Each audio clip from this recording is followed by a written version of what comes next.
ఇవాళ నేను అడుగుతున్న మిత్రులారా, ఇవాళ ఒక ఆయన ఎట్లొస్తాడో ముఖ్యమంత్రి అడ్డుకుంటా ఆయన గోదావరి నీళ్లు తేలేదు అని అన్నాడట. నేను ఆయనకు చెప్పదలుచుకుని పక్కనే కూతవేటు దూరం ఉంది, ఈ పక్కనే ఉన్నాడు. ఆయన ఉన్నది 3 అడుగులు, ఆయన 6 అడుగులు ఎత్తే కూర్చున్నాడట ముఖ్యమంత్రిని అడ్డుకుంటా అని. 3 అడుగులు ఆయనకు నేను ఒక మాట చెప్పదలుచుకున్నా.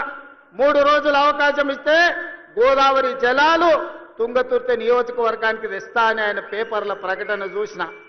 3 రోజులు కాదు, 10 ఏళ్ళు మీకు అవకాశం ఇచ్చిండు. ఎందుకు దేవాదుల నుంచి తుంగతుర్తికి నీళ్లు తీసుకురావలేదు? గోదావరి జలాలతోని ఈ ప్రాంత భూములను ఎందుకు తడపలేదు అని నేను అడుగుతున్నా. అందుకే ఆయనకు చెప్పదలుచుకున్నా, అయ్యా గ్లాసులో సోడా పోసినట్టు కాదు గోదావరి జలాలు తుంగతుర్తికి తేవడం అంటే.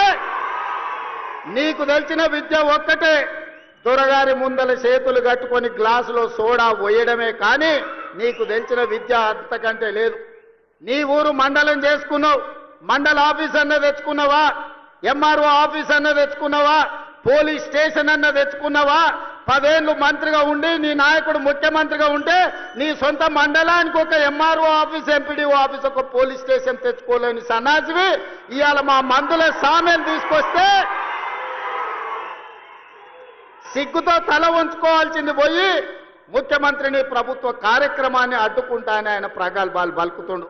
నోరు తెరిస్తే ఈ పక్క పంట ఉంటాడు ఆయన, 3 ఫీట్లు ఆయన లెసలేస మాట్లాడుతున్నాడు అని చెప్పి షీన్ అంటాడు. ఈయన 6 ఫీట్లు ఉన్నాడు, అమితాబ్ బచ్చన్ అయినా గుట్టంగాడు 3 ఫీట్లు ఆయన మాట్లాడతాడు. ఆయన 3 ఫీట్లు ఉన్నా కూడా నీకు 30 ఫీట్లు దిస్తున్నాడు, బాగానే ఉంది మరి, సరిపోతలేదా? ఇంకా కావాలనా? గట్టిగా పడితేనే కదా మరి అసెంబ్లీలోకి వెళ్ళి సస్పెండ్ చేసే అంత భయం ఏమిటికి మరి నీకు? దేనికి? ప్రజా ఉద్యమాల్లో పనిచేసి, విప్లవోద్యమాల్లో పనిచేసి, తెలంగాణ ఉద్యమాల్లో పనిచేసి 10 సంవత్సరాలు ఉమ్మడి నల్గొండ జిల్లాను అభివృద్ధి పదంలో ముందుకు తీసుకుపోయి నికార్సైన మగపిని కలిగినటువంటి తెలంగాణ బిడ్డగా తెలంగాణ ఉద్యమంలో ఉన్నటువంటి జగదీష్ రెడ్డిని పట్టుకొని నీ ఇష్టం వచ్చిన మాట అయిపోయింది. ఇక లేదంటే కేటీఆర్ గారికి ఒక నోటీస్ ఇస్తా, మళ్ళీ ఇప్పుడు స్థానిక సంస్థల ఎన్నికలు వస్తున్నాయి కాబట్టి మళ్ళీ డైవర్షన్ పాలిటిక్స్ చేస్తా, మళ్ళీ పిలిపిస్తా, లేదంటే హరీష్ రావు గారి మీద చవాకులు వెళ్తా, లేదంటే కేసీఆర్ గారి గురించి ఉరిదీయాలి. కేసీఆర్ ఏందిరా, ఎవరిని ఉరిదీయాలి? నిన్ను కదరా ఉరిదీయాల్సింది. గోదావరి జలాలు వచ్చాడంటే అంత ఈజీ అనుకుంటున్నావా? సోడాల నీళ్ళు కలిపినట్టు అంటుండు. మరి మేము తీసుకొచ్చినాం కదా, 5 సంవత్సరాలు ఇచ్చినాం కదా, మరి అంటే అంత కష్టమైన దాన్ని మేము చేసినామని నువ్వు ఒప్పుకుంటున్నట్టే కదా.